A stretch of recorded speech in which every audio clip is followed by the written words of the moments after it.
विधाय हृदि विशेषं विधाय गुरुवन्दनं बालानां स्वबोधाय क्रियते तर्कसङ्ग्रहः श्रीगणेशमस्कृत्य पार्वतीशङ्करं परं मया चन्द्रसिंहेन क्रियते पदकृत्यं यस्मादिदमहं मन्ये बालानाम् उपकारकं तस्मादिदं वाक्यं वक्तव्यं विदुषा सदा। यत् समवेतं कार्यम् उत्पद्यते तत् समवायी कारणं यथा तन्तवः पटस्य स्वगतरूपादेः। जिसमें समवाय संबंध से कार्य उत्पन्न होता है उसको समवायी कारण कहते हैं। जैसे कि तंतु पट के प्रति समवायी कारण है और पट स्वगत रूप के प्रति, पट में रहने वाले रूप के प्रति, रूप प्रसादी के प्रति, मतलब उसमें रहने वाले गुण के प्रति। ठीक, हाँ। यदिति यस्मिन् समवाय संबंधेन वर्तमानं तत् इत्यर्थः। ठीक है, हो गया, स्पष्ट है। जिसमें समवाय संबंध से रहता हुआ कार्य उत्पन्न होता है वह चक्रादि वारणाय समवेतम इति। हाँ, यद समवेतम, समवेतम नहीं कहेंगे तो यस्मिन् कार्य में उत्पद्यते, तो चक्र में कार्य उत्पन्न होता है, इसलिए चक्र में अतिव्याप्ति होगी। उसके लिए हमको यद समवेतम, जिसमें समवाय संबंध से कार्य उत्पन्न होता है, तो चक्र में लक्षण नहीं जाएगा। कार्येण कारणेन वा सहैकस्मिन् अर्थे समवेतं सत् कारणम् असमवायी कारणम्। तो उन्होंने एक ही लाइन में दोनों लक्षण लिख दिया है, उसको हमको तोड़कर दो बनाना है। एक है कार्येण सह एकस्मिन् अर्थे समवेतं सत् कारणम्, और दूसरा कारणेन सह एकस्मिन् अर्थे समवेतं सत् कारणम्। और वो कारणेन का अर्थ करना है कार्य समवायी कारणेन। ठीक है, हमने जो कल पढ़ा था उसमें अलग तोड़ा हुआ लक्षण है आपका, कार्य समवायी कारणेन। इन्होंने केवल कारणेन लिखा है, तो कारण मतलब कौन सा कारण? कार्य का जो समवायी कारण। इसलिए कार्येण सह एकस्मिन् अर्थे समवेतं सत् कारणम, कार्यं प्रति कारणं भवति, एक लक्षण हो गया। दूसरा कारणेन सह, अर्थात कार्य समवायी कारणेन सह एकस्मिन् अर्थे समवेतं सत् यत् कारणं, कार्यं प्रति कारणं भवति तद् असमवायी कारणम्। ये दो प्रकार के असमवायी कारण होते हैं। यथा तंतु संयोगः पटस्य, ये पहले का उदाहरण हो गया। तंतु संयोग पट के प्रति असमवायी कारण होता है, ये कार्येण का उदाहरण हो गया। तंतु रूपम पटरूपस्य, तंतु रूपम पटरूपस्य, तंतु का जो रूप है वो पट रूप के प्रति असमवायी कारण है। ये दूसरा उदाहरण है कारणेन का। ठीक है, इसी को मुक्तावलीकार ने कार्य का अर्थ प्रत्याशक्ति और कारणे का अर्थ प्रत्याशक्ति ऐसा कह करके व्याख्या किया है। ठीक, चलो। कार्येण इति कार्येण कारणेन वा सहैकस्मिन् अर्थे समवेतत्वे सति आत्मविशेषगुणभिन्नत्वे सति यत् कारणं तद् असमवायी कारणम्। अब लक्षण तो वही है, एक शब्द इन्होंने ज़्यादा जोड़ दिया, आत्म विशेष गुण भिन्नत्वे सति, इतना एक इन्होंने नया जोड़ दिया। समझ में आई बात? बाकी तो ठीक है, बाकी लक्षण हमें समझ लिया। कार्येण कारणेन वा सहैकस्मिन् अर्थे समवेतत्वे सति कारणत्वम। अब ये नया शब्द क्या आ गया? आत्म विशेष गुण भिन्नत्वे सति। ठीक, तो इसके लिए समझना है कि आत्मा के जो विशेष गुण होते हैं, जैसे ज्ञान है, इच्छा है, जानाति इच्छति यतति, पहले ज्ञान होता है, उससे इच्छा होती है, फिर उससे प्रयत्न उत्पन्न होता है, कृति ही। तो ज्ञान इच्छा के प्रति कारण है, ज्ञान इच्छा के प्रति कारण है, ज्ञान से इच्छा की उत्पत्ति होती है, और इच्छा प्रयत्न के प्रति कारण है। समझ में आया? अब असमवाय कारण का लक्षण यदि हम घटाएंगे तो घटा लो, जैसे कार्य हो गया इच्छा, कार्य हो गया इच्छा, वो इच्छा कहाँ है? कार्येण सह एकस्मिन् अर्थे, इच्छा का अधिकरण हो गया आत्मा, उसी आत्मा में समवाय संबंध से रहता है ज्ञान, और वो इच्छा के प्रति कारण भी है ना। तो कार्येण सह एकस्मिन् अर्थे समवेतं सत् कार्यं प्रति यत् कारणं भवति। कार्य हो गया इच्छा, इच्छा का समवाय कारण हो गया आत्मा, इच्छा समवाय संबंध से आत्मा में है, उसी आत्मा में समवाय संबंध से ज्ञान रहता है जो कि इच्छा के प्रति कारण भी है। तो असमवाय कारण लक्षण चला गया, तो ज्ञान इच्छा के प्रति असमवाय कारण होने लगेगा। किंतु ऐसा होता है ना, ज्ञान को इच्छा के प्रति असमवाय कारण नहीं माना जाता। उसी प्रकार से इच्छा कृति के प्रति इच्छा असमवाय कारण हो जाएगी। कार्य ले लिया कृति, प्रयत्न, वो प्रयत्न कहाँ उत्पन्न हो रहा है? समवाय संबंध से आत्मा में, उसका समवाय कारण आत्मा, उसी आत्मा में समवाय संबंध से कौन है? इच्छा है। तो कार्य हो गया प्रयत्न, उसका एक अधिकरण हो गया आत्मा, उसमें समवाय संबंध से इच्छा रहती है और इच्छा प्रयत्न के प्रति कारण भी है। तो कार्येण सह एकस्मिन् अर्थे समवेतम सत् कार्यं प्रति कारणं च भवति। तो इच्छा भी, इच्छा में जो है प्रयत्न का असमवाय कारण का लक्षण चला गया, किंतु ज्ञान इच्छा के प्रति असमवाय कारण नहीं है, इच्छा प्रयत्न के प्रति असमवाय कारण नहीं है। अब प्रश्न आएगा तो कौन है फिर? उसका असमवाय कारण कौन है? इच्छा का असमवाय कारण कौन है यदि ज्ञान नहीं है तो? प्रयत्न का असमवाय कारण कौन है? तो उसके लिए होता है आत्म मन संयोग। आत्मा में जो भी गुण उत्पन्न हो रहे हैं, ज्ञान इच्छा प्रयत्न आदि आदि, उन सब के प्रति आत्मा और मन का जो संयोग है वह असमवाय कारण होता है। आत्मा मन संयोग से इन सब की उत्पत्ति होती है। तो आत्मा मन संयोग ज्ञान के प्रति भी असमवाय कारण है, इच्छा के प्रति भी असमवाय कारण है, प्रयत्न के प्रति भी असमवाय कारण है। तो उसी से काम चलता है। आत्मा मन संयोग को असमवाय कारण मानने से तो इच्छा के प्रति ज्ञान असमवाय कारण नहीं होता, प्रयत्न के प्रति इच्छा असमवाय कारण नहीं होती है, किंतु उसमें लक्षण चला गया तो अतिव्याप्ति होगी। तो आत्मा के विशेष गुण में अतिव्याप्ति होती है, जो कि असमवाय कारण नहीं होते। हो गया अतिव्याप्ति। उस अतिव्याप्ति को वारण करने के लिए हमको आत्मा विशेष गुण भिन्नत्वे सति ऐसा लक्षण में विशेषण देना चाहिए। ठीक है, तो उसमें लक्षण बाकी दो दल जा रहा है। अब आत्मा के विशेष गुण में आत्मा विशेष गुण भिन्नत्व जाएगा, नहीं जाएगा तो अतिव्याप्ति नहीं होगी। स्पष्ट है? हाँ, इसलिए उन्होंने आत्मा विशेष गुण भिन्नत्व सति विशेषण दिया। कार्येण कारणेन वा सहिकस्मिन् अर्थे समवेतत्वे सति आत्मविशेषगुणभिन्नत्वे सति यत् कारणं तद् असमवायि कारणं तन्तु संयोगादौ अव्याप्तिवारणाय कार्येणेति। अब उन्होंने प्रश्न है कि दो लक्षण क्यों बनाए? ये पदकृत्य दो लक्षणों का है। दो लक्षण है, एक कार्येण सह और दूसरा कारणेन सह। तो कार्येण सह वाला लक्षण मत बनाओ, केवल कार्येण सह एकस्मिन् अर्थे समवेतम सत् कारणम असमवायि कारणम इतना ही बोलो। तो कार्येण सह जब हम लक्षण घटाते हैं तो कौन असमवाय कारण बनता है? तंतु संयोग पट के प्रति असमवाय कारण बनता है। और दूसरा लक्षण घटाने जाएंगे कार्येण सह तो तंतु संयोग में लक्षण नहीं जाएगा। तो नहीं जाएगा तो क्या हो जाएगी? अव्याप्ति होगी। तो क्या लिखा है? तंतु संयोगादौ अव्याप्ति। हाँ, तो तंतु संयोग असमवाय कारण है पट का, किंतु उसमें लक्षण नहीं जाएगा तो अव्याप्ति होगी। उसको वारण करने के लिए कार्येण सह दूसरा लक्षण भी बनाना चाहिए। और दूसरा भी समझ आ गया, दूसरा वाला कारण वाला लक्षण नहीं बनाएंगे तो क्या होगा? तंतु रूप में लक्षण नहीं जाएगा। ठीक, हाँ। तंतु संयोगादौ अव्याप्तिवारणाय कार्येणेति तंतुरूपादौ अव्याप्तिवारणाय कारणेनेति। हाँ, आत्मविशेषगुणे अतिव्याप्तिवारणाय आत्मविशेषगुणभिन्नत्वे सति इति। समझ में आया? आत्मविशेष गुण भिन्नत्व से क्यों कहा? तो नहीं कहेंगे तो आत्मा के विशेष गुण में लक्षण चला जाएगा तो अतिव्याप्ति होगी। विशेषवारणाय कारणमिति। अच्छा, अब कारणम हटा दो, कारणम हटा दो। तो कार्येण सह एकस्मिन् अर्थे समवेतत्वम, समवेतत्व से कारणत्वम हम लोग कहते हैं। तो कार्य के अधिकरण में समवाय संबंध से रहे, तो इन्होंने विशेष में दिया, कई जगह पर दिया जा सकता है। जैसे मान लो हमने घट का कार्य बनाया, ठीक है, तो कार्येण सह घटेन सह एकस्मिन् अधिकरणे, घट का अधिकरण हो गया उस कपाल में समवाय संबंध से रहने वाला, इतना ही तो कहना है। तो कपाल में समवाय संबंध से कपाल का रूप है तो उसमें भी लक्षण चला जाएगा, अतिव्याप्ति होगी। तो कई जगह अतिव्याप्ति हो सकती है, इसलिए कारणम कहा। तो कारण कहने से जो घट के प्रति कारण भी हो तो कपाल संयोगी हमको मिलेगा, किंतु इन्होंने दोष दिया कहाँ पर? तो विशेष में लक्षण ले जाना कैसे जाएगा? यहाँ पर हम कार्य लेंगे द्विणुक को, किसको लेंगे? द्विणुकम। दो परमाणु मिलकर के द्विणुक बनता है, तो द्विणुक को बना दिया कार्य। उस द्विणुक का समवाय कारण कौन है? परमाणु है। और असमवाय कारण कौन है? परमाणु द्वय का संयोग। ठीक, अभी लक्षण चला जाएगा विशेष में। तो कार्य हो गया द्विणुकम, द्विणुक कार्य हो गया। कार्येण सह एकस्मिन् अधिकरणे, कार्य का अधिकरण हो गया परमाणु। उस परमाणु में जो समवाय संबंध रहता है, विशेष रहता है, विशेष भी रहेगा और भी बहुत कुछ रहेगा, विशेष भी रहेगा। तो कार्येण सह एकस्मिन् अर्थे समवेतम भवति तद असमवाय कारणम, इतना ही कहेंगे तो विशेष भी असमवाय कारण होने लगे। किंतु विशेष द्विणुक के प्रति असमवाय कारण वो कोई भी कारण नहीं है, इसलिए उसमें लक्षण मतलब लक्षण चला गया तो अतिव्याप्ति हुई। उसको वारण करने के लिए हमको कारणम कहा। जब हम कारणम कह देंगे तो विशेष कारण नहीं है तो उसमें लक्षण अब नहीं जाएगा। ठीक, तो विशेष में अतिव्याप्ति दिया है, लेकिन हम कई जगह पर दे सकते हैं।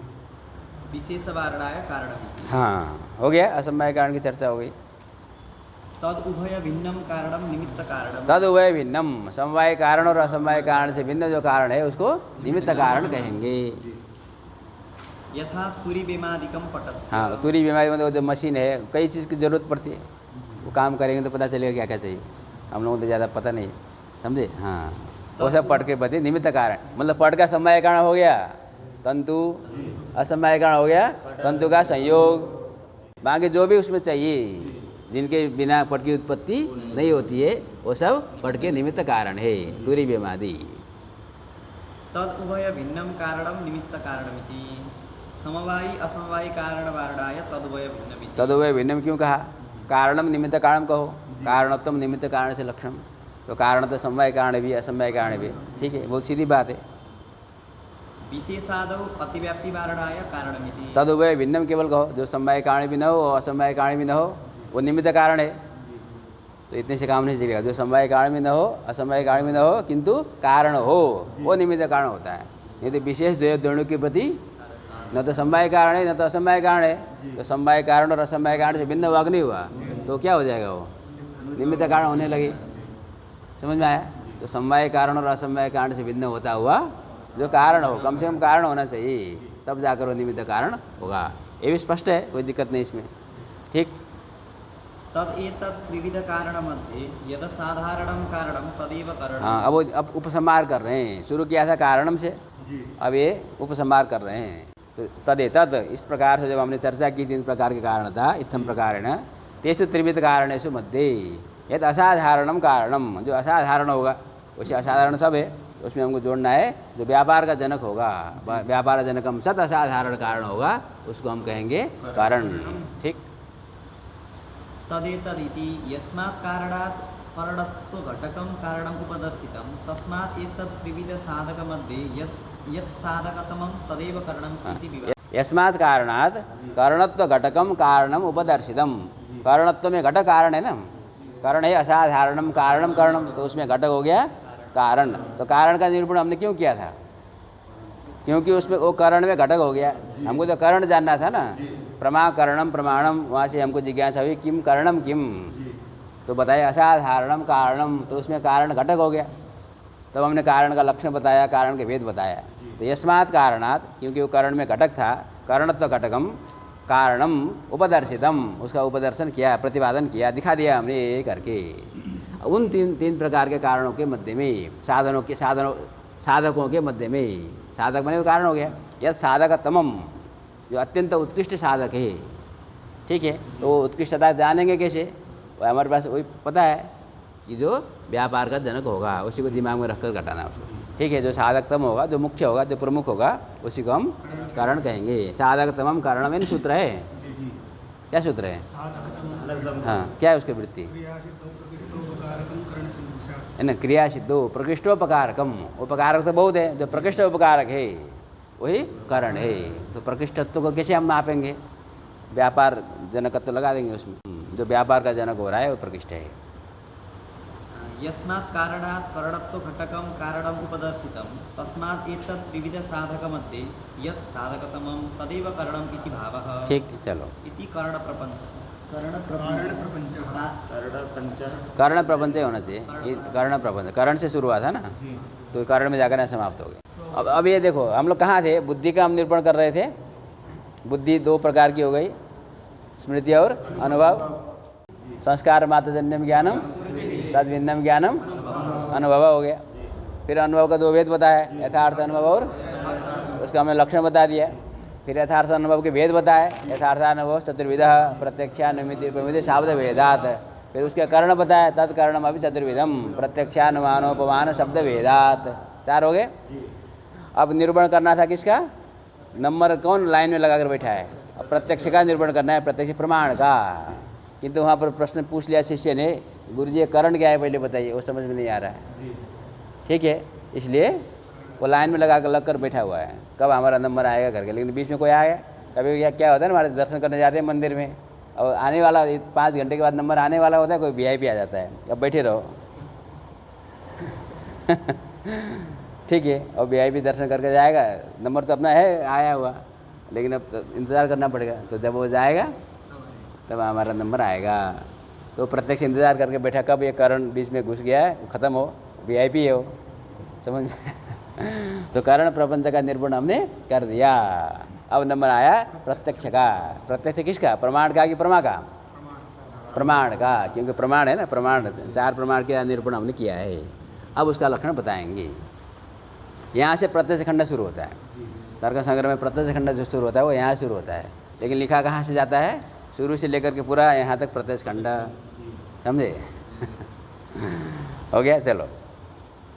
तत्र प्रत्यक्ष ज्ञान करणम प्रत्यक्षम। हाँ, तत्र मतलब उन 4 प्रमाणों के मध्य में वहाँ जाना है, ठीक है। तत्र मतलब उन 4 जो प्रमाण हमने बताया था, प्रत्यक्ष, अनुमान, उपमान, शब्द, उन 4 प्रमाणों के मध्य में प्रत्यक्ष ज्ञान का जो कारण है, प्रत्यक्ष ज्ञान होता है प्रत्यक्ष प्रमा, प्रत्यक्ष प्रमा का जो कारण है उसको प्रत्यक्ष प्रमाण कहते हैं। ये हम पहले से जानते हैं। प्रत्यक्ष प्रमा का कारण प्रत्यक्ष प्रमाण, अनुमिति का कारण अनुमान प्रमाण, उपमिति का कारण उपमान प्रमाण और शाब्द का कारण शब्द प्रमाण। उसी तरह से हमको अन्वय करना है। तो उन्होंने एक बार याद दिला दिया। तो जो प्रत्यक्ष ज्ञान हमने बताया था, प्रत्यक्ष प्रमा, उसका जो कारण होगा उसको हम प्रत्यक्ष प्रमाण कहते हैं। तत्र इति प्रमाण चतुष्टय मध्य इत्यर्थः। हाँ, प्रमाण चतुष्टय के मध्य में। दंडादि वारणाय ज्ञानेति। ज्ञान हटा दो, क्या लक्षण बनाओ? कारणत्वम प्रत्यक्ष से लक्षण, प्रत्यक्ष प्रमाण से लक्षण इतने कहेंगे तो कारणत्व दंड भी है, इसलिए प्रत्यक्ष ज्ञान कारणत्वम कहना चाहिए। दंडादि वारणाय ज्ञानेति, अनुमानादि वारणाय प्रत्यक्षेति। प्रत्यक्ष हटा दो। अब यहाँ पर ज्ञान कारणत्वम कहो, ज्ञान कारणत्वम है ना, वो ठीक है, वो लिखा है, उस ढंग से लिखा है। तो पहला एक पद के पद करते, केवल प्रत्यक्ष कारणत्वम कहने से तो कुछ होगा नहीं। प्रत्यक्ष कारणत्वम कहने में प्रश्न होगा कि प्रत्यक्ष से किसको लिया जा रहा है? प्रत्यक्ष ज्ञान का कारण आप पूछ रहे हो कि प्रत्यक्ष प्रमाण का कारण पूछ रहे हो? समझ में आया? इसलिए 2 दल है, प्रत्यक्ष ज्ञान कारणत्वम, प्रत्यक्ष प्रमाण से लक्षणम। तो प्रत्यक्ष ज्ञान हटा देंगे तो कारणत्वम प्रत्यक्ष प्रमाण से लक्षण इतना कहेंगे तो दंडादि में अधिव्याप्ति होगी। अब क्या करेंगे? कारणत्वम को हटा दो तो क्या बचेगा? हाँ, लेकिन प्रत्यक्ष ज्ञानत्वम कहेंगे तो ज्ञान में चला जाएगा, असंभव हो जाएगा, है ना। कारणत्वम हटा देंगे, क्या लक्षण बचेगा? प्रत्यक्ष ज्ञानत्वम, प्रत्यक्ष प्रमाण से लक्षण। तो प्रत्यक्ष ज्ञानत्व कहाँ जाएगा?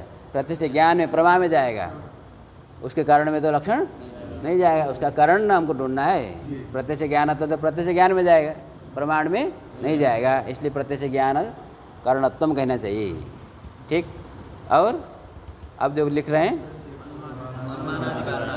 अब प्रत्यक्ष में हटा दो तो क्या बचेगा? ज्ञान कारणत्वम। तो ज्ञान से 4 आ जाएंगे, प्रत्यक्ष, अनुमिति, उपमिति, शाब्द, वो सब ज्ञान है। तो उनके कारण अनुमान भी है।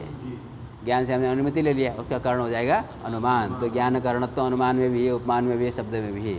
तो अनुमान आदि में अतिव्याप्ति वारण करने के लिए प्रत्यक्ष पद देना चाहिए। हो गया? स्पष्ट है? कोई दिक्कत? इंद्रियार्थ सन्निकर्षजन्यम ज्ञानम प्रत्यक्षम। इंद्रियार्थ सन्निकर्ष जन्य। अब देखो, अब प्रश्न ये हुआ कि आपने कहा प्रत्यक्ष ज्ञान का जो कारण है वो प्रत्यक्ष प्रमाण है, प्रत्यक्ष ज्ञान कारणम प्रत्यक्षम कहा। तो प्रत्यक्ष का जो लक्षण हमने बनाया उसमें घटक हो गया प्रत्यक्ष ज्ञान। तो प्रत्यक्ष ज्ञान को जब जानेंगे तो ना प्रत्यक्ष ज्ञान का कारण को जानेंगे, ठीक। तो प्रश्न आया प्रत्यक्ष ज्ञानम किम तस्य किम लक्षणम, प्रत्यक्ष ज्ञान से किम लक्षणम। तो उसके लिए बताते हैं इंद्रियार्थ सन्निकर्ष जन्यम ज्ञानम प्रत्यक्षम। समझे? ये भी प्रत्यक्ष का लक्षण है, किंतु ये प्रत्यक्ष ज्ञान का लक्षण है। पहले जो लक्षण बनाया था प्रत्यक्ष ज्ञान कारणम प्रत्यक्षम, वो भी प्रत्यक्ष का लक्षण था, वो प्रत्यक्ष प्रमाण का लक्षण था। अभी इंद्रियार्थ सन्निकर्ष जन्यम ज्ञानम प्रत्यक्षम जो लक्षण बना रहे हो ये प्रत्यक्ष ज्ञान का लक्षण है। समझ में आई बात? तो प्रत्यक्ष ज्ञान, प्रत्यक्ष प्रमा किसको कहेंगे? जो इंद्रिय और अर्थ के सन्निकर्ष से जन्य है। प्रत्यक्ष इंद्रियार्थ सन्निकर्ष जन्यम ज्ञानम प्रत्यक्षम तद्विदम। ज्ञानाकरणकम ज्ञानम प्रत्यक्षम। उसका एक दूसरा भी लक्षण है, वो प्रक्षिप्त लक्षण है, बाद में न्याय देने का अथवा किसी ने डाला है ना, इसलिए ब्रैकेट में दिया है, लेकिन हम उस पर विचार करेंगे। एक और भी लक्षण बनेगा ज्ञानाकरणकम ज्ञानम प्रत्यक्षम, ठीक। हाँ, इसको विचार करेंगे आगे। तद्विविधम।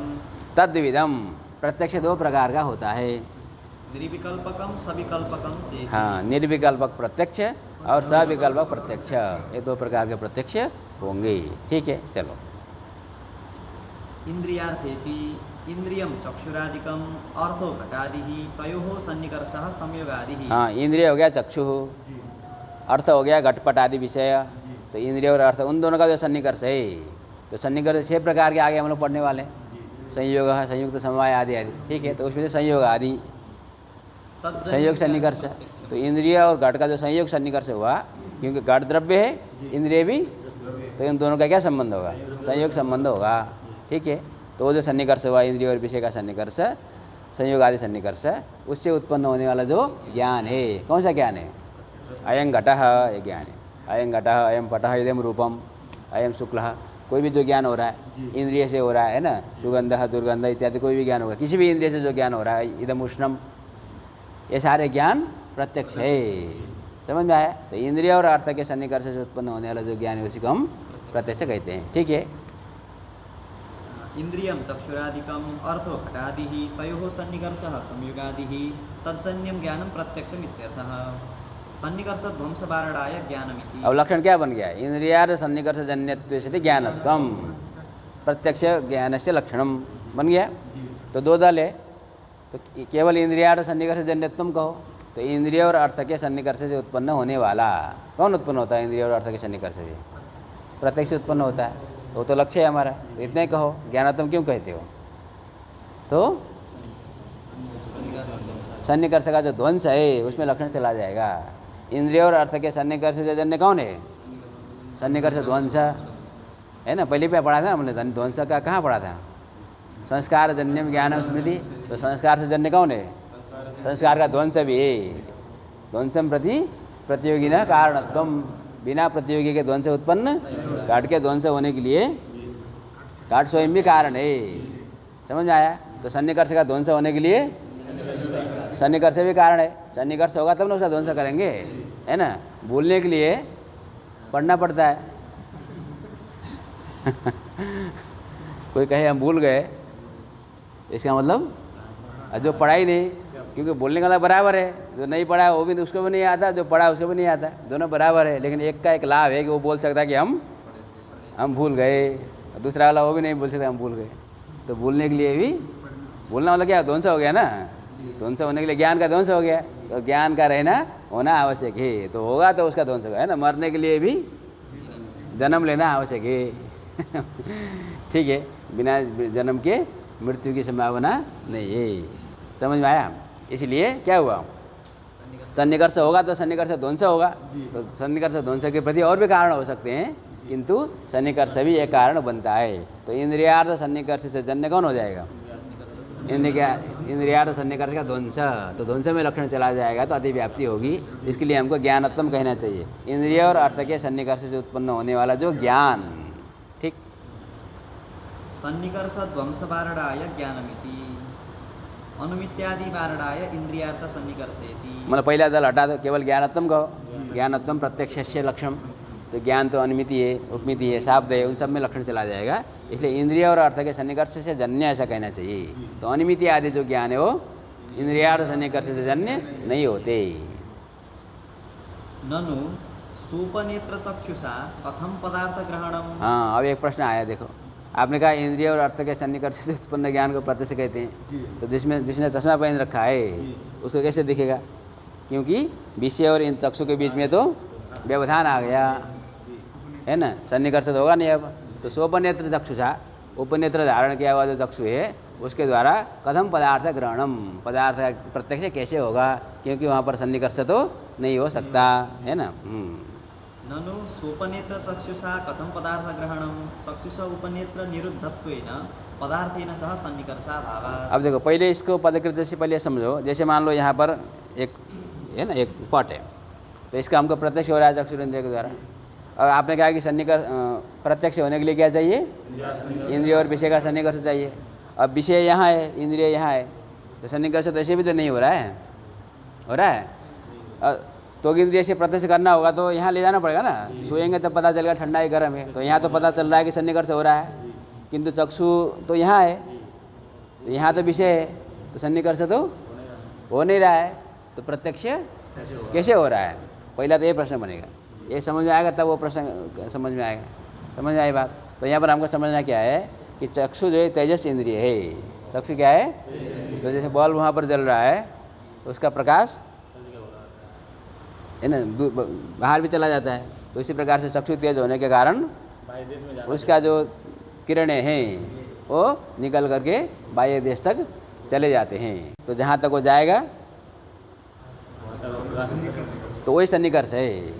तो चक्षु ही जा रहा है, वो जो चक्षु के किरणें जा रहे हैं मतलब क्या है? सूर्य का प्रकाश यहाँ तक आ रहा है मतलब क्या है? सूर्य ही आ रहा है। समझ में आया? इसलिए वहाँ पर विषय के साथ चक्षुरेंद्रिय का सन्निकर्ष हो जाता है। ठीक। अब प्रश्न यह आया कि जब आप यहाँ बीच में व्यवधान हुआ तब तो सन्निकर्ष दीवार के उधर नहीं देख सकते। क्यों नहीं देख सकते? हम कहेंगे वहाँ पर सन्निकर्ष नहीं हो रहा है, व्यवधान हो गया। तो यहाँ उपनेत्र के द्वारा व्यवधान हो रहा है तो सन्निकर्ष नहीं बन रहा है, तो बिना सन्निकर्ष के प्रत्यक्ष कैसे हो रहा है? प्रश्न। ठीक। हाँ। ननु सुपनेत्र चक्षुषा कथम पदार्थ ग्रहणम चक्षुष उपनेत्र निरुद्धत्वेन पदार्थेन सह सन्निकर्षाभावात्। पदार्थ के साथ उसका सन्निकर्ष नहीं हो सकता, तो कथम प्रत्यक्षम? ये प्रश्न हो गया। कथम वा स्वच्छ जाह्नवी सलिलावृत मत्स्यादे देहे चक्षुषा ग्रहणम। हाँ, स्वच्छ जो जाह्नवी है ना, जाह्नवी का, जाह्नवी मतलब गंगा जी, जन्नू ऋषि थे ना, जन्नू। वो जब भागीरथी लेकर आ रहे थे गंगा जी है ना, एकदम उन्मत्त होकर के आ रहे थे, तो सब उनकी सामग्री वगैरह उन्होंने ले गए साथ में संध्या कर रहे थे बैठ करके है ना, तो कुटिया उटिया सब वो ले गई, तो उनको गुस्सा आ गया, तो पी लिया उन्होंने। चलो हम दिखाते हैं हमारा क्या सामर्थ्य। अब पी लिए तो अब बेचारे भागीरथ देखे गंगा जी यही नहीं, पीछे आगे आगे जा रहे थे वो रास्ता दिखा करके, पीछे देखे तो वही नहीं, आवाज़ नहीं आ रही, कहाँ चली गई। अब वहाँ तो कोई बस वो ऋषि बैठे हैं, तो उनको पता चला इन्होंने कुछ गड़बड़ किया। ठीक है, तो उन्होंने कहा कि भाई हमारे सब पूर्वज वहाँ बैठे हुए इंतज़ार करके, इतने वर्षों की तपस्या के बाद, 3 पीढ़ी तपस्या के बाद हम ला रहे हैं, अब आप ऐसे करेंगे तो कैसे काम चलेगा? कितना तपस्या किया ना, पहले गंगा जी को तब प्रसन्न किया, फिर शंकर जी को प्रसन्न किया, फिर शंकर जी पहले रख लिए अपने पास जटा में। ठीक, फिर वो जन्नू ऋषि ने पी लिया, तो उन्होंने फिर कहा कि चलो कोई बात नहीं, उनके फिर अपने मुँह से तो पेट, उनके पेट में से निकल गए, तो जन्म हो गया ना उनका दोबारा, तो जन्नू की पुत्री हो गई, तो जाह्नवी हो गया। समझे? हाँ, चलो। तो स्वच्छ जो जाह्नवी है, तो उसका तो स्वच्छ जाह्नवी है, स्वच्छ जो गंगा जल है उसमें अंदर मछली है, तो जो मत्स्य है उसका प्रत्यक्ष कैसे होगा? क्योंकि चक्षु का तो मत्स्य के साथ सन्निकर्ष जल का व्यवधान है। समझ में आया? लिखा है। कथम वा स्वच्छ जाह्नवी सलिलावृत मत्स्यादे चक्षुषा ग्रहणम। हाँ, स्वच्छ जो जाह्नवी सलिल है ना, गंगा जी का जो जल, उससे आवृत ढका हुआ जो मत्स्य आदि है उसका चक्षुरेंद्रिय से ग्रहण होगा, नहीं होना चाहिए। इति चेन्न। ये 2 प्रश्न हुआ, दोनों एक ही प्रश्न है, उदाहरण भिन्न भिन्न है। इति चेन्न स्वच्छ द्रव्यस्य तेजो निरोधकत्वाभावेन तदन्तः चक्षुः प्रवेश संभवः। हाँ, स्वच्छ जो द्रव्य है वो तेज का निरोधक नहीं होता। ठीक है, तो उपनेत्र जो है तेज का निरोधक नहीं होता, इसलिए उसके अंदर चक्षु का प्रवेश संभव है, इसलिए वो व्यवधान नहीं हो रहा है। तो जल भी तेज का निरोधक नहीं हो रहा है, तो उसके अंदर चक्षु प्रविष्ट हो जाएगी, अतः सन्निकर्ष होने में कोई बाधा नहीं है। ठीक है, हम लोग जानते हैं यही उत्तर है उसका। समझे? हाँ। न च ईश्वर प्रत्यक्ष अव्याप्ति इति वाच्यम्। हाँ, ईश्वर प्रत्यक्ष अव्याप्ति प्रश्न आया। इसका मतलब क्या हुआ? ईश्वर का जो प्रत्यक्ष है, ईश्वर का प्रत्यक्ष मतलब ईश्वर जो सबका प्रत्यक्ष कर रहा है, हम लोग यदि ईश्वर का प्रत्यक्ष करें तो उसकी बात नहीं हो रही है। ईश्वर को सारा जगत का प्रत्यक्ष है, तो ईश्वर का जो ज्ञान है वो प्रत्यक्ष ही है, ईश्वर का ज्ञान प्रत्यक्ष ही है। तो जो नित्य ज्ञान है वो प्रत्यक्ष है कि नहीं है? लेकिन वो इंद्रियार्थ सन्निकर्ष जन्य है, तो इसमें लक्षण तो नहीं जाएगा। इंद्रियार्थ सन्निकर्ष जन्य से ज्ञानात्म जो लक्षण आपने बनाया वो नित्य प्रत्यक्ष में, ईश्वर का जो प्रत्यक्ष है उसमें लक्षण नहीं जाएगा, तो अव्याप्ति होगी। समझ में आई बात? हाँ, ये प्रश्न हुआ। अत्र जन्य प्रत्यक्ष सेव लक्षितत्व। हाँ, कहा जन्य प्रत्यक्ष का ही हमने लक्षण बनाया है, वो हमारा लक्ष्य ही नहीं है। हमने जो प्रत्यक्ष, अनुमान, उपमान, शब्द आदि जो भेद बताया, उसमें जो हम प्रत्यक्ष की बात कर रहे हैं वो जन्य प्रत्यक्ष की बात कर रहे हैं। हम लोग जो प्रत्यक्ष करते हैं उसका लक्षण हम बना रहे हैं, इंद्रियार्थ सन्निकर्ष जन्यम ज्ञानम प्रत्यक्षम। तो ईश्वर का प्रत्यक्ष भी यदि प्रत्यक्ष है यद्यपि, फिर भी वो हमारा लक्ष्य नहीं है, हमने लक्ष्य से बाहर कर दिया। तो लक्ष्य से बाहर कर दिया तो लक्षण नहीं जा रहा है, कोई दिक्कत नहीं, इष्टापति नहीं जाना चाहिए, जाए तो दोष है। ठीक। हाँ, अब यहाँ पर एक प्रश्न और बनता है कोई कहेगा तुमको आता नहीं बनाना इसलिए तुमने कहा अलग से, जहाँ जहाँ लक्षण न जाए वो अलग से बाहर कर दो। ये कोई बात हुई? हमने पूछा ईश्वर का, वो बोलोगे तो प्रत्यक्ष है, वो भी प्रत्यक्ष है, ईश्वर का प्रत्यक्ष है, और लक्षण उसमें जा नहीं रहा है, तो आपने क्या कर दिया? उसको बाहर कर दिया, भाई तुम लक्ष्य ही नहीं हो। ये तो कोई तरीका हुआ नहीं, तो आता नहीं इसलिए तुम ऐसा कर रहे हो, ऐसा कोई आक्षेप कर सकता है। इसलिए उसके लिए कहेंगे ऐसी बात नहीं है, हमारा उद्देश्य ही है जन्य प्रत्यक्ष का विवाह करना। आगे हम विभाग भी जो करेंगे 6 प्रकार के इन सन्निकर्ष आदि का, तो जन्य प्रत्यक्ष के बारे में हम चर्चा करने वाले हैं। लेकिन आप चाहती हो कि लक्षण बनाए ऐसा जो कि ईश्वर प्रत्यक्ष में भी जाए और हम लोगों के प्रत्यक्ष में भी जाए, तो उसके लिए लक्षण है ज्ञानाकरणकम ज्ञानम प्रत्यक्षम, जो उन्होंने मूल में लिखा है, ज्ञानाकरणकम ज्ञानम प्रत्यक्षम। समझ में आई बात? तो इसको घटाते हैं। ज्ञानाकरणक जो ज्ञान है अकरण, जिसमें मूल में है ना, मूल में जो हम लोगों ने छोड़ा था ना, इंद्रियार्थ सन्निकर्षजन्यम ज्ञानम प्रत्यक्षम, मूल में, अच्छा उसमें नहीं है, तो किसी में है किसी में नहीं है, वास्तव में वो पाठ है नहीं वहाँ पर।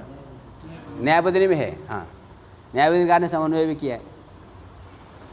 तो ज्ञानाकरणकम ज्ञानम प्रत्यक्षम, ज्ञान कारण नहीं है जिस ज्ञान में, हो गया ज्ञान अकरणक ज्ञान।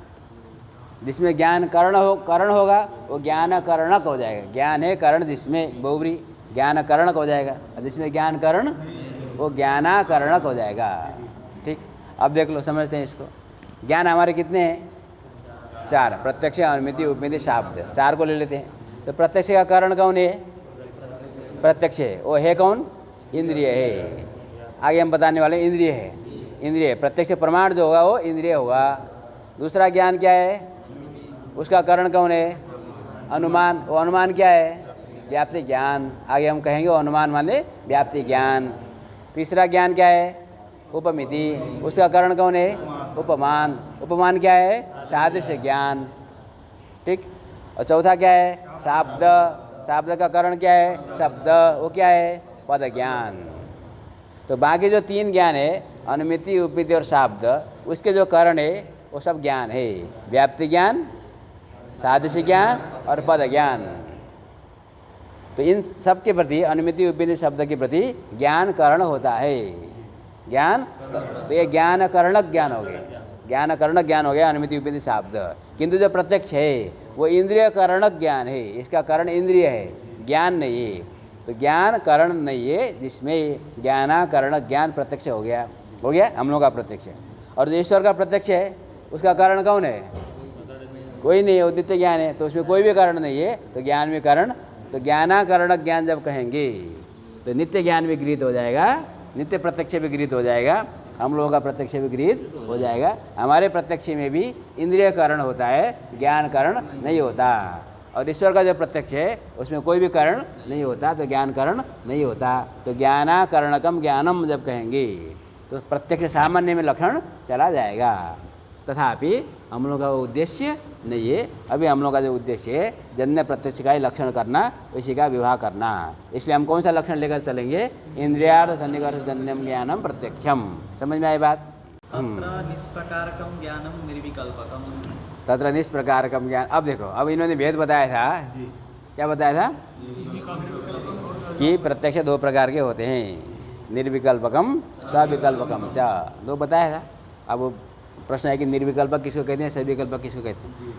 तो कहते हैं तत्र निष्प्रकारकम ज्ञानम निर्विकल्पकम। निष्प्रकारक जो ज्ञान, निष्प्रकारक का अर्थ होता है प्रकारता का अनिरूपक, प्रकारता का अनिरूपक। हमने पहले पढ़ा था कि कोई भी ज्ञान होता है वो प्रकारता का निरूपक होता है, विशेषता का निरूपक होता है, संसर्गता का निरूपक होता है, अर्थात विषयता का निरूपक होता है। ठीक है, कोई भी ज्ञान होगा उसमें कोई एक विशेष्य होगा, एक प्रकार होगा, एक संसर्ग होगा। प्रकार में प्रकारता रहेगी, विशेष में विशेषता रहेगी, संसर्ग में संसर्गता रहेगी, उसका निरूपक ज्ञान होता है। इसे ज्ञान को प्रकारक बोलते हैं। तत्प्रमा का लक्षण बना तद्वद विशेष्यक, तत्प्रकारक। तो विशेषक का अर्थ क्या था? विशेषता निरूपक। प्रकारक माने प्रकारता निरूपक। तो निष्प्रकारक का अर्थ क्या हुआ? प्रकारता का अनिरूपक। प्रकारता का मतलब जो प्रकार से रहित, निष्प्रकारक अर्थात प्रकारता का अनिरूपक जो ज्ञान होगा उसको। तो अभी तक हम इतना जानते थे ज्ञान प्रकारता का निरूपक होता है, विशेषता का निरूपक होता है, अर्थात सब प्रकारक होता है, सब विशेषक होता है, ससंसर्गक होता है। किंतु एक ऐसा भी ज्ञान होता है, ज्ञान तो है किंतु उसमें कोई प्रकार विशेष अथवा संसर्ग नहीं होता। ऐसा जो ज्ञान होगा उसको हम कहेंगे निष्प्रकारक। वो निर्विशेषक, निस्संसर्गक, तीनों लक्षण बन जाएगा। क्योंकि प्रकार होगा तो विशेष संसर्ग भी होंगे, एक नहीं होगा तीनों नहीं होंगे, है ना। एक है बाकी दो नहीं है, ऐसी बात होगा तो तीनों होगा, प्रकार विशेष संसर्ग, नहीं होगा तो एक भी नहीं होगा। इसलिए निष्प्रकारकम ज्ञानम भी ऐसा भी बोल सकते हैं, निर्विशेषकम ज्ञानम ऐसा भी बोल सकते हैं, और निस्संसर्गकम ज्ञानम ऐसा भी बोल सकते हैं। तो ऐसा ज्ञान कौन है? तो आगे ग्रंथ पढ़ेगा थोड़ा विशेष व्याख्या होगी। यहाँ पर उन्होंने छोटा सा उदाहरण ले लिया बच्चों को समझाने के लिए। यथे इदम किंचित, यथा इदम किंचित, ऐसा ज्ञान। इदम दूर से कुछ दिखा, पता नहीं चला क्या है, घट है कि पट है, किंचित कुछ है, ठीक है। तो घट है कहेंगे, आए घटा कहेंगे तो घट विशेष होगा, घट तो प्रकार होगा, तो उसमें प्रकार भाषित हो रहा है, विशेष भाषित हो रहा है, लेकिन पता नहीं चला कि घट है पट है क्या है, लेकिन कुछ है। तो इदम किंचित जो स्पष्ट नहीं है, जिसमें प्रकार भाषित नहीं हो रहा है, विशेष भाषित नहीं हो रहा है, ऐसा जो ज्ञान है उसको संशय भी नहीं है। संशय तो क्या होता है? स्थाणुर्वा पुरुषो वा इदम इदम नवा, ठीक, घटा है नवा, ऐसा घट है कि नहीं पता नहीं, तो संशय अलग है। यहाँ निश्चय है, कुछ है कि नहीं, ऐसा होगा तब संशय होगा, ठीक। तो ये क्या है? ये निश्चय है। तो लेकिन क्या उस निश्चय में कोई प्रकार भाषित नहीं हो रहा है, कोई विशेष भाषित नहीं हो रहा है, तो हमने बोला, हमको कुछ बोलना चाहिए, हमने मतलब कुछ है तो हमने शब्द प्रयोग कर दिया कि इदम किंचित, इदम किंचित एक कुछ है, ठीक है। और आगे मुक्तावली, आगे दीपिका पढ़ेंगे तो वहाँ पर हम पढ़ेंगे कि कोई भी ज्ञान होता है, कभी कभी की बात नहीं है, कोई भी ज्ञान होता है। जैसे आयन घटा ज्ञान हुआ तो इसमें घट विशेष है, घटत्व प्रकार है, ये सविकल्पक ज्ञान है, सब प्रकार ज्ञान है, ठीक। और जो भी सविकल्प ज्ञान होता है उसके पूर्व में निर्विकल्पक ज्ञान होता ही होता है। बिना निर्विकल्पक ज्ञान के, है ना, देखा और अयं घट ज्ञान हो गया, सन्निकर्ष हुआ और अयं घट ज्ञान उत्पन्न हो गया, ऐसी बात नहीं है। अयं घट ज्ञान होने से पहले, है ना, निर्विकल्पक घटत्व का ज्ञान होता है। घट घटत्व, ऐसा उसका आकार हम लोग बनाते हैं, घट घटत्व, लेकिन वो हमको पता नहीं चलता, वो अतीन्द्रिय ज्ञान होता है। निर्विकल्पकम ज्ञानम अतीन्द्रियम भवति, और हमेशा सविकल्पक ज्ञान के पूर्व में होता है। तो इसको हम धीरे धीरे बाद में समझेंगे। अभी हम थोड़ा बीजारोपण केवल कर दिया, अभी हमको सामान्य इतने समझना तर्क संग्रह में। इदम किंचित, ऐसा ज्ञान जिसमें कोई प्रकार विशेष संसर्ग भाषित नहीं होता है, उसको हम निर्विकल्पक ज्ञान कहते हैं, जैसे कि इदम किंचित, ठीक। तत्र निष्प्रकारकम ज्ञानम निर्विकल्पकम यथेदम किंचित, तत्र निष्प्रकारकम इति सविकल्पके अतिव्याप्ति वारणाय निष्प्रकारकम इति। केवल ज्ञानत्म को, ज्ञानत्म निर्विकल्पक से लक्षणम, तो ज्ञान तो सविकल्पक भी है, उसमें भी चला जाएगा। प्रकार वारणाय ज्ञानमिति, ज्ञानम मत कहो, क्या होगा लक्षण? निष्प्रकारकत्वम, जो प्रकारता का अनिरूपक है, तो जो प्रकार स्वयं है, जैसे घटवत भूतलम ज्ञान हुआ, क्या ज्ञान हुआ? घटवत भूतलम। इस ज्ञान में कौन प्रकार है? घट प्रकार है, घट में रहेगी प्रकारता, तो प्रकारता का निरूपक कौन है? ज्ञान है। घटवत भूतलम में ज्ञान है ना, प्रकारता का निरूपक होता है। और जो घट है, जो प्रकार है, वो प्रकारता का निरूपक होता है? नहीं होता, ज्ञान प्रकारता का निरूपक होता है। तो घट जो वस्तु है वो भी निष्प्रकारक है, वो भी प्रकारता का निरूपक और प्रकारता का अनिरूपक है। तो निष्प्रकारकम केवल कहेंगे तो निष्प्रकार तो सारे घटपट आदि वस्तु हैं, ज्ञान केवल प्रकारता का निरूपक होता है। वैसे प्रकारता के निरूपक 5 वस्तु होते हैं जिनको सविषय कहते हैं। 5 ऐसे वस्तुएं जो सविषय कहे जाते हैं, जिनमें विषय होते हैं। कौन कौन है? ज्ञान, इच्छा, कृति, द्वेष, भावना, है ना। ज्ञान, इच्छा, कृति, द्वेष, भावना, ये 5 सविषयाः। ज्ञान का कोई न कोई विषय होता है, इच्छा का कोई न कोई विषय होता है, कृति का, प्रयत्न का कोई न कोई विषय होता है, ज्ञान, इच्छा, कृति, द्वेष का कोई न कोई विषय होता है, और जो संस्कार है भावना, उसका भी कोई न कोई विषय होता है। तो किंचित विशेष से किंचित प्रकारक, ये 5 होते हैं, ज्ञान, इच्छा, कृति, द्वेष, भावना। समझ आई बात? किंतु अभी हम केवल ज्ञान की बात कर रहे हैं, तो प्रकारता का निरूपक ज्ञान होता है। घटपट आदि जो विषय होते हैं वो प्रकारता के निरूपक अथवा विशेषता के निरूपक नहीं होते। तो निष्प्रकारकम केवल कहेंगे तो कहाँ लक्षण चला जाएगा?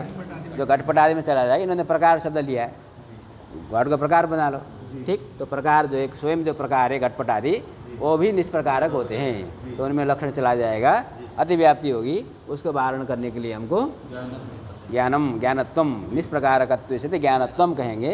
तो घट तो ज्ञान नहीं है, तो उसमें लक्षण अब नहीं जाएगा। स्पष्ट है? हाँ, चलो। प्रकार वारणाय ज्ञानमिति। ठीक। सप्रकारकम ज्ञानम सविकल्पकम। सप्रकारकम ज्ञानम सविकल्पकम। तो सप्रकारक का अर्थ हुआ प्रकारता का निरूपक, प्रकारता का निरूपक। तो जो भी ज्ञान प्रकारता का निरूपक है, अर्थात विशेषता का भी निरूपक है, अर्थात संसर्गता का भी निरूपक है, वो सारा ज्ञान सविकल्पक ज्ञान है। यथा अयम घटः इदम रजतम, उसमें रजत तो प्रकार है, तो रजत तत्वनिष्ठ प्रकारता का निरूपक ज्ञान है, ठीक। यथा उन्होंने क्या उदाहरण दिया? डित्थोयम ब्राह्मणोयम श्यामोयम पाचकोयम। तो अयम डित्थः, डित्थ मैंने क्या होता है? हाँ, डित्थः काष्ठमयो अस्ति, डित्थः काष्ठमयो अस्ति, लकड़ी के हाथी, खिलौना है ना। डित्थ डित्थ डबित्थ, तो पहले जो खिलौने होते थे डित्थ डबित्थ होते थे, है ना। बच्चों को लकड़ी दे दिया, हाथ गाड़ी घोड़ा गाड़ी खेलो समझ आया, हाथी घोड़ा। तो डित्थः काष्ठमयो अस्ति, तो अयम डित्थः ऐसा ज्ञान हुआ। तो अयम डित्थ, इस ज्ञान में कौन विशेष्य है?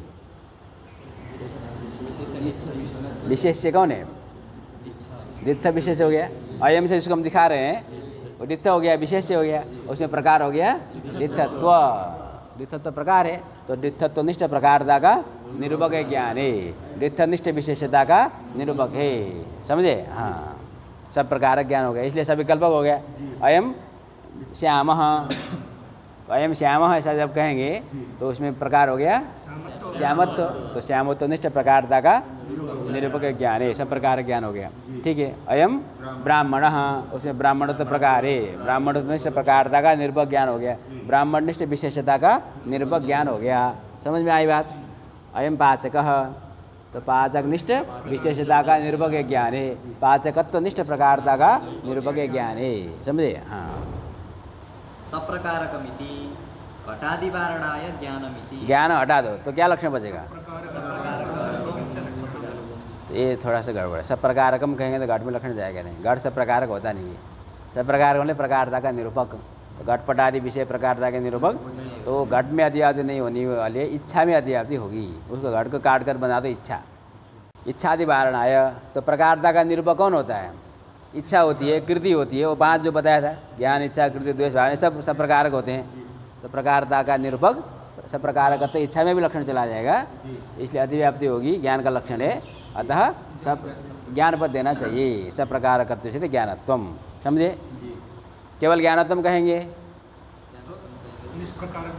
निर्विकल्पक में चला जाएगा, ठीक। हाँ, इच्छादि वारणाय ज्ञानमिति, हाँ, निर्विकल्पक वारणाय सप्रकारकमिति, ठीक। ओम पूर्णमदः पूर्णमिदं पूर्णात् पूर्णमुदच्यते पूर्णस्य पूर्णमादाय